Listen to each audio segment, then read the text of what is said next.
Geniş meydanlar, parklar, tarihi binalar bir şehre ne kadar çok şey katıyor değil mi? Sırbistan'ın başkenti Belgrad'dayız bugün. Rotamızı yurt dışına çevirdik uzun zaman sonra. İyi ki de çevirmişiz. Bizi Nisan başlarında güneşli, sımsıcak bir hava karşıladı. Bahar gelmiş buralara demek ki. Sırbistan'ı size şöyle hayal ettirebilirim. Avrupa haritasını gözünüzün önünüze getirin. Tam merkez noktalarda bir yerde. O yüzden de birçok imparatorluk yüzyıllar boyunca burayı egemenliği altına almaya çalışmış. Bize daha yakın olan mevzu tabii ki Osmanlı İmparatorluğu burada 350 yıla yakın egemenlik kurmuş durumda. Şu anda Sırbistan'ın en önemli meydanındayız ve burada 3 günümüzü geçireceğiz. Keyifli keyifli, yavaşça geçireceğiz burayı ve size de mümkün olduğunca anlatmaya çalışıyoruz. Burasının en önemli noktası bizim için vize istemiyor. O yüzden de Türk vatandaşların sıklıkla geldiği bir yer. Biz bu güzel havada Belgrad'ın keyfini çıkarmaya başlayalım.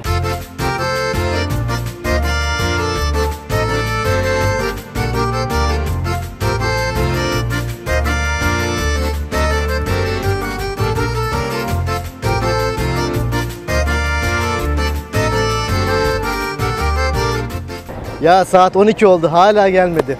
1800'lerde Belgrad'da yaşayanlar işte tam bu noktada birbirlerine randevu veriyorlardı. Malum cep telefonu olmadığı için atlı heykelin önünde buluşalım diyorlardı. Belgrad'a gelenlerin veya arkadaşıyla buluşmak isteyenlerin buluşma noktası olan Prens Mihail'in anıtının önündeyiz şu anda. Kendisi 1880'lerde Osmanlılara karşı başarılar elde ettiğinden vatandaş da onu buraya layık görmüş. Burada at başında eliyle kurtarılmayı bekleyen diğer Sırbistan şehirlerini gösterdiği bir anıtla şekillendirmiş. Kendisini de o kadar çok sevmişler ki hemen sağ tarafta Belgrad'ın en önemli caddesine Knez Mihailova Caddesi ismini vermişler. Çok canlı bir cadde. Zaten mutlaka görülmesi gereken ve bolca da zaman geçirecek olan bir cadde. Meydan çok güzel. Arka tarafında Ulusal Müze var. Hemen bu sağ tarafımda da Ulusal Tiyatro var. Çok rahatlıkla gezip zaman geçirebileceğiniz bir alan. Daha fazla zaman kaybetmeyelim. Geziye devam edelim o zaman.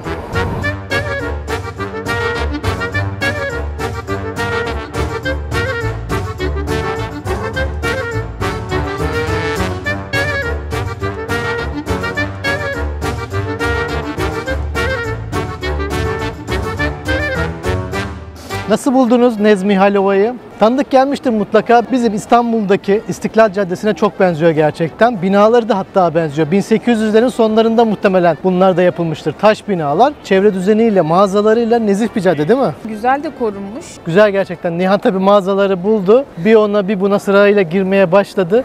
Biz caddeye devam edelim. Kale Meydan'a doğru gideceğiz.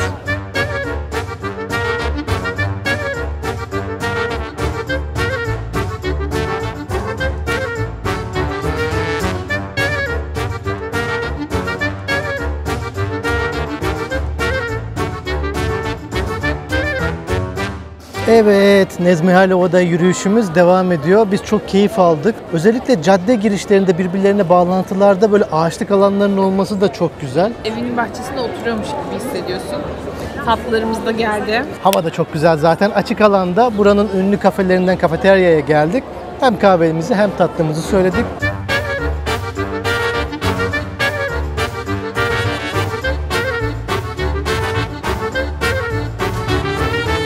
Belgrad'da tüm mekanlarda dinar geçiyor. Burada birçok yerde elinizde euro varsa bozabiliyorsunuz change office'lerde. Ayrıca İstanbul'dan gelmeden önce havaalanından dinar da alabilirsiniz. Belki ilk aşamada ihtiyacınız olabilir diye. Ben bu tip konularda Belgrad'da hayat kurtaran bilgileri bir sonraki videomda yapmayı planlıyorum. O yüzden siz şimdiden kanala abone olup alt tarafa bir beğeni, bir yorum yazmayı da unutmayın ki Belgrad gezimiz daha keyifli geçsin.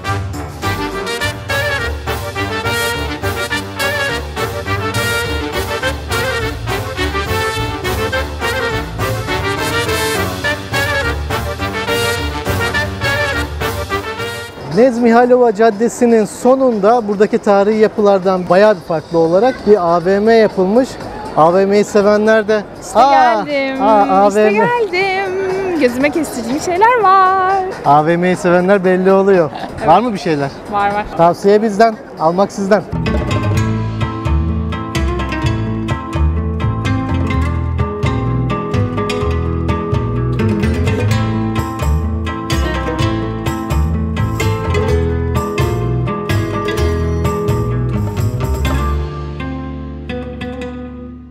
Belgrad'ın en güzel yeşil alanına, en büyük ve tarihi kalesinin olduğu yere geldik. Kale Meydan. İsminden anlamışsınızdır. Türkçe benzerliğinden Kale Meydan'dan geliyor aslında. Çünkü Osmanlılar burada 350 yıla yakın egemenlik sürmüş. Fatih Sultan Mehmet İstanbul'u aldıktan sonra 3 yıl sonra Belgrad'a sefer düzenliyor. Alamıyor. Kendinden sonra Kanuni Sultan Süleyman 1521 yılında buraya alıyor. Ve daha sonradan 1800'lü yıllarda artık gerileme döneminde çıkan ayaklanmalarla beraber buradan geriye çekiliyorlar. Bu kalede imparatorlukların kendini koruması açısından çok önemli bir noktada. Tam Tuna ile Sava'nın kesiştiği noktaya bakıyor. Gelin size içeride oraları da göstereyim.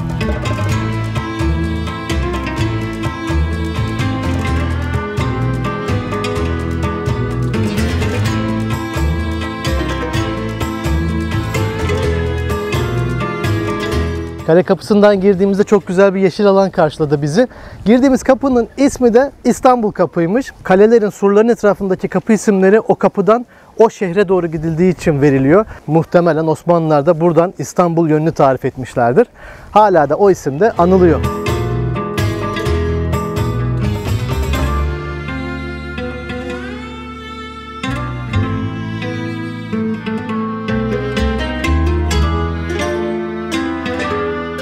Şu yapıyı gördüğünüzde hepinizin aklına birazcık Türk-Osmanlı mimarisi gelmiştir.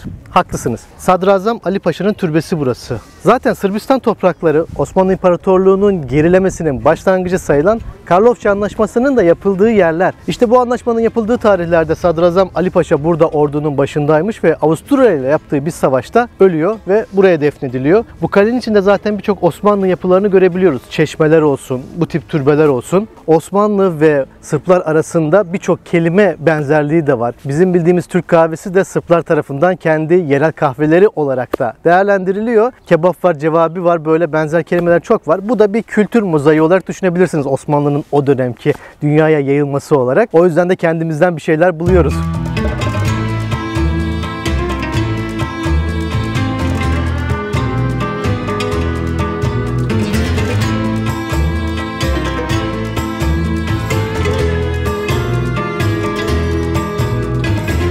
Ortaokullarda hepimize öğretilen bir cümleyle belki geçen Birinci Dünya Savaşı'nın başlama sebebi olarak Avusturya'nın Sırbistan'a saldırmasıydı. Ondan sonra Yugoslavya'nın başkenti oluyor Belgrad ve 2000'li yıllarda da Yugoslavya dağıldıktan sonra yine tekrar Sırbistan'ın başkenti oluyor. Yani bu bölgeler yıllar boyunca Avrupa'nın çok merkezi bir noktası olmasından dolayı çok savaşlara sahne olmuş. Şimdi neyse ki her milletten insan bu güzel parkın içinde yürüyüş yapıyor, geziyor ve Belgrad'ın, Sırbistan'ın en azından değerini anlamaya çalışıyor.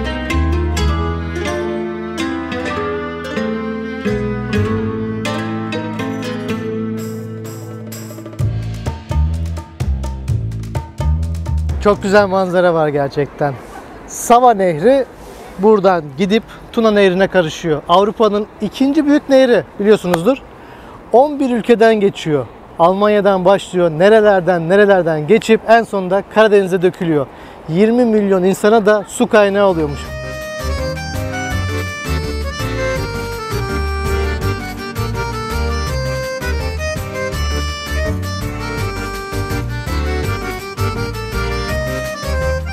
Bu panoramik noktada da 1928 yılında dikilen, Birinci Dünya Savaşı'nın bitiminin 10. yılında bir zafer anıtı var.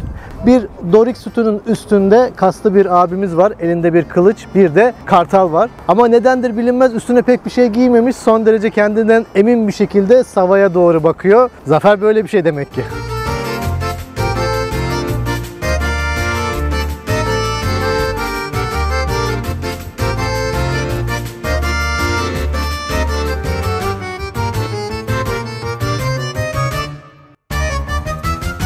Ve Kale Meydanı'nın çıkışına doğru yürürken tam sağ tarafta böyle bir totem, anıt gibi bir mermer blok görüyoruz. Burası da aslında Osmanlı'nın buradaki 350 yıllık hakimiyetinin sona erdiğini tasvir ediyor.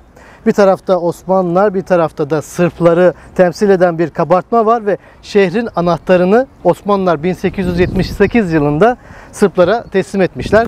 Yani bir devir daha burada kapanmış ve Sırbistan artık bağımsızlığını ilan etmiş.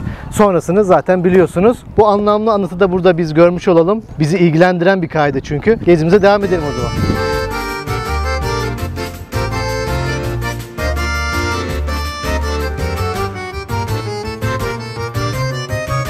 Evet, karnımız acıktı. Belgrad'da lokal lezzetlerden birisi de cevabi ve pleskavica. Şimdi burası bizim mutfağa birazcık yakın zaten. Hem tire köftesi gibi bizim oranın köftesi var. Bir de hamburger köftesi gibi var. Özellikle de kaymak ve soğanla beraber bunu servis ediyorlar. Biz tadına baktık. Lezzetli, tam da bizim böyle damak tadımıza göre. Kaymakla beraber de ilk defa denedik. Hoşumuza gitti. Bize afiyet olsun.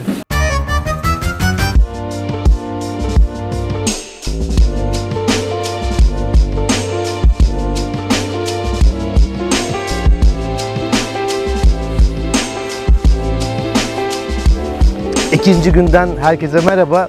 Yine çok güzel, güneşli bir gün bizi karşıladı Belgrad'da. Sabah yürüyüşümüzü yaptık, Nihan'ın Aynen. sevdiği gibi. Yürüyüş yapmak için de çok güzel alanlar var. Geniş caddeler, sağlı sollu ağaçlar hiç kesintiye uğramıyor bu merkez bölgesinde, bizim görebildiğimiz yerlerde.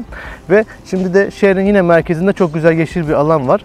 Orada birazcık şöyle bir dinlenelim. Ondan sonra da çok güzel bir kahvaltıcıya gideceğiz. Size de oraya göstermek istiyorum. Belgrad gezisi ikinci günde devam eder.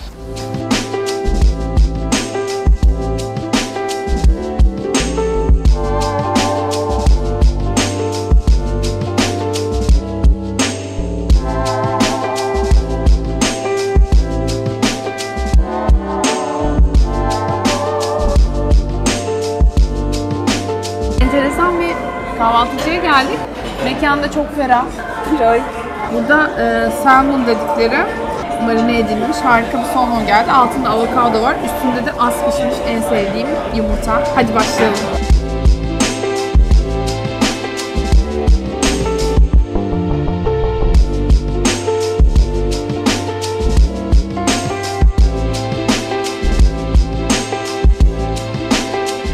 Gelmişken Ulusal Müze'ye de uğramadan olmaz tabii ki. Ulusal Müze'de hem arkeolojik eserler varmış hem de Sırp ressamların eserleri varmış. Size hayat kurtaracak bir tüyo daha vereyim. Pazar günleri müze ücretsiz. Hadi buyurun Ulusal Müze'ye.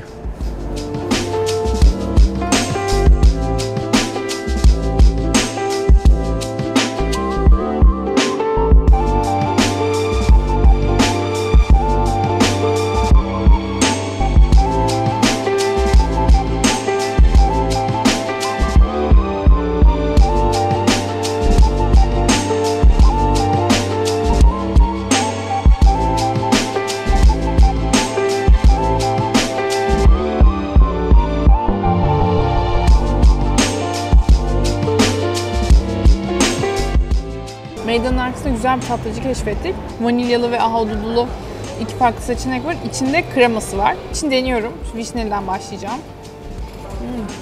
Oo. Bakın.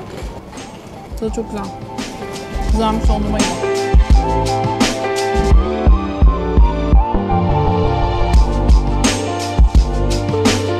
Bizim Belgrad'da en çok hoşumuza giden özelliklerinden birisi de çok geniş caddelerin olması. Birbirini kesen dik caddeler var. Binalar hep bir istikamette gidiyor ve kaldırımlar çok geniş. Kaldırımlar geniş olunca da bazı mekanlar böyle kaldırıma çıkmışlar ama ne arabalar ne yayaları engelleyen bir durum yok. Yayalar için ayrı bir yürüme yolu, otopark yapmak için ayrı bir alan. Mesela şöyle göstereyim size. Sağlı sollu parklar var ama ön tarafta yine çok geniş bir cadde olduğu için trafiği engelleyen bir durum yok. Belgrad'ın da şehir planlaması böyle demek ki.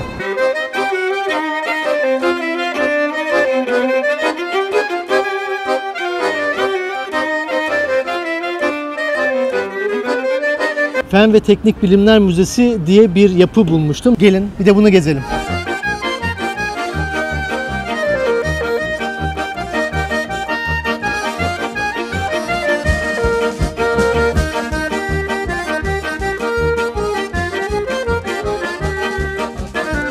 Vay vay vay vay vay vay. Ne olduğunu tahmin edin bakalım.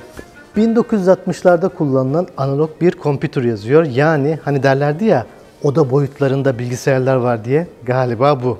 Müze gerçekten fena değil. Birçok icadın geçmişten günümüze kadar aşamaları sergileniyor. Gelmişken buralardan geçiyorsanız uğramanızı ben tavsiye ederim.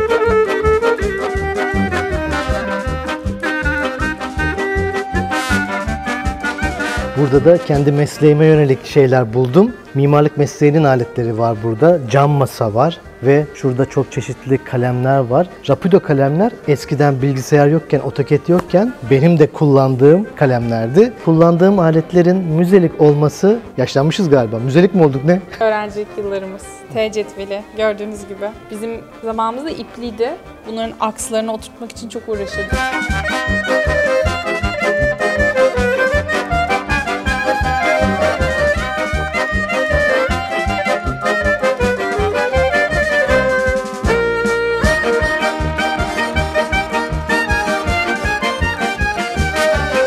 Cumhuriyet Meydanı'ndan 5 dakika mesafede bir önemli cadde daha var. Terazice Caddesi. Yine ismi size yakın gelmiştir. Aslında Terazi isminden geliyor.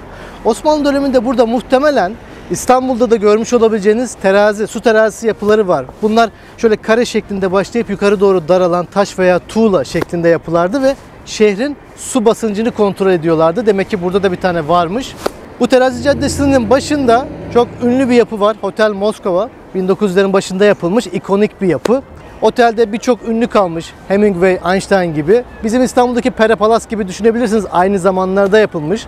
Kafesi kullanılabiliyor, otel olarak da kullanılabiliyor. En azından geçerken bir bakmakta fayda var.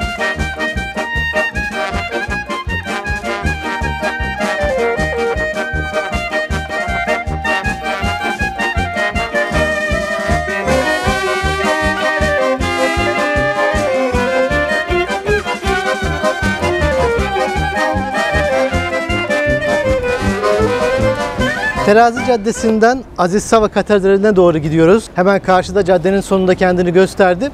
Bu Terazi Caddesi birazcık daha işlek, birazcık daha şehir yaşantısının algılandığı bir yer. Taş binalar var. Muhtemelen 1800'lerin sonlarından kalma binalar. Daha barok, rokoko mimari tarzında yapılmış. Yine biz böyle yürürken bir yerlere benzeteceğiz ya. İstanbul'un Harbiye, Nişantaşı tarafına benzettik buradaki binaları.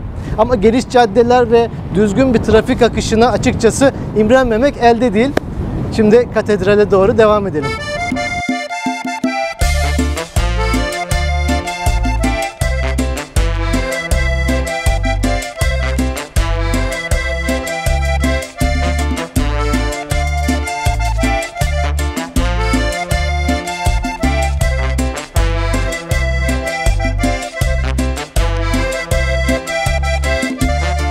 Aziz Sava'ya giderken 2 mola verdik. Biri kahve molası, bir de Nihan pekala mı fırın benzeri bir şey buldu.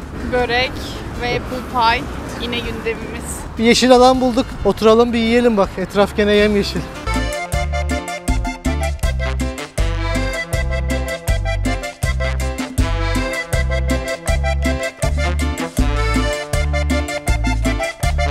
Gerçekten kıyır kıyır bir börekleri, pitaları varmış. Ki Engin çok sevmez ama böreğe bayıldı. Elmalı tartı da tavsiye ederim. Aziz Sava bizi bekler. Çok gecikmeyelim. Yola koyulalım. Orada size Aziz Sava Katedrali ile ilgili de ilginç bir bilgi anlatacağım. Hadi gidelim.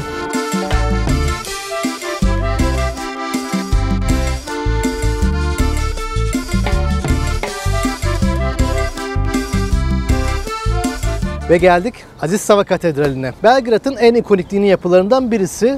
Sırp Ortodoks cemaat lideri olan Aziz Sava'nın burada öldüğü düşünüldüğünden buraya bir yapı yapılıyor. Ama bu yapının öncesinde 1595 yılında Kaptan Derya Sinan Paşa'nın buraya bir kilise yaptırdığı düşünülüyor. Bu bilgi aslında daha ilginç bence. Kimdir Sinan Paşa diye birazcık araştırınca Kanuni'nin sadrazamlarından Rüstem Paşa'nın kardeşi olduğunu buldum.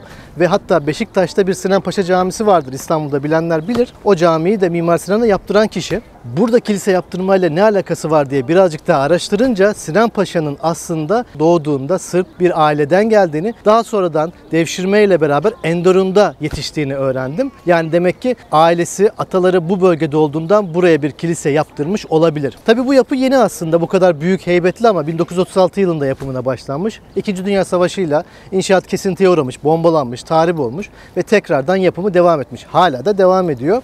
İlk baktığınızda siz de tahmin etmişsinizdir. Ayasofya'ya veya Sultanahmet Camisi'ne benziyor aslında. Merkezi bir kubbe ve dört tarafında yarım kubbelerle desteklenmiş. Bizans Osmanlı mimarisinden etkilenilmiş. Burada daha fazla oyalanmayalım. Gelin bir de içine bakalım.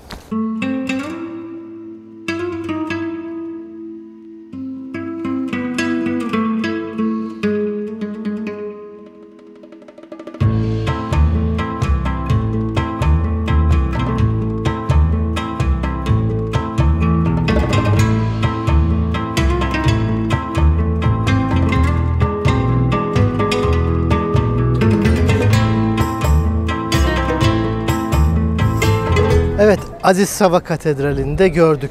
Tabii çok heybetli bir yapı ama başta da bahsettiğim gibi 1930'larda yapımına başlanmış.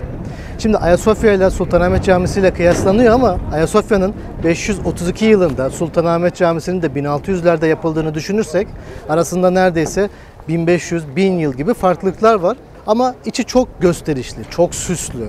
Özellikle altın yıldızlarla çok bezenmiş ve bu tabii ki girişte bir insanların ilgisini çekiyor. Ama Belgrad'a gelince de görmekte fayda var tabii ki.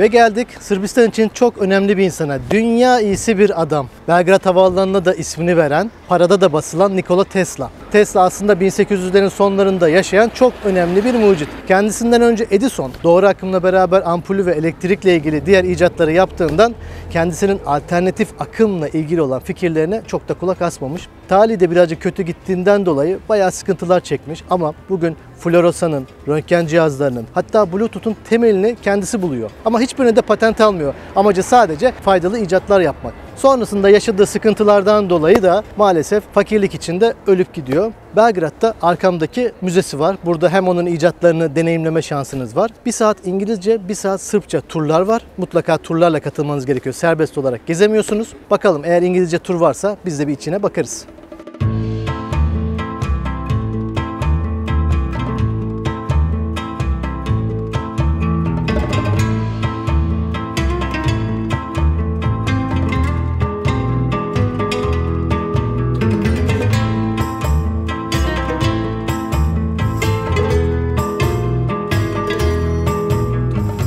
Bir de size göstereceğim Aziz Mark Kilisesi'nin önüne geldik. İlk gördüğümüzdeki krem ve turuncu renkleriyle bize Ayasofya'yı aslında hatırlattı. Malum her şeyi bir şeye benzeteceğiz ya.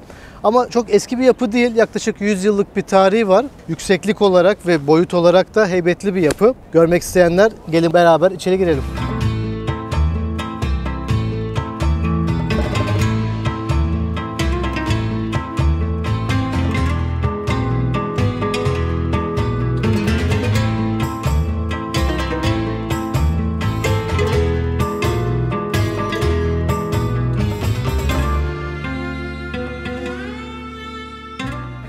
Yürüdük kendimize yine kocaman bir yeşil alan bulduk. Belgrad'da artık alıştığımız görüntü bunlar. Taş Meydan diye geçiyor. Çocuk parkları, ağaç altında oturanlar, dinlenenler, klasik Belgrad Parkı. Bizim dizlerimizde derman kalmadığı için Belgrad'ı burada kapatalım.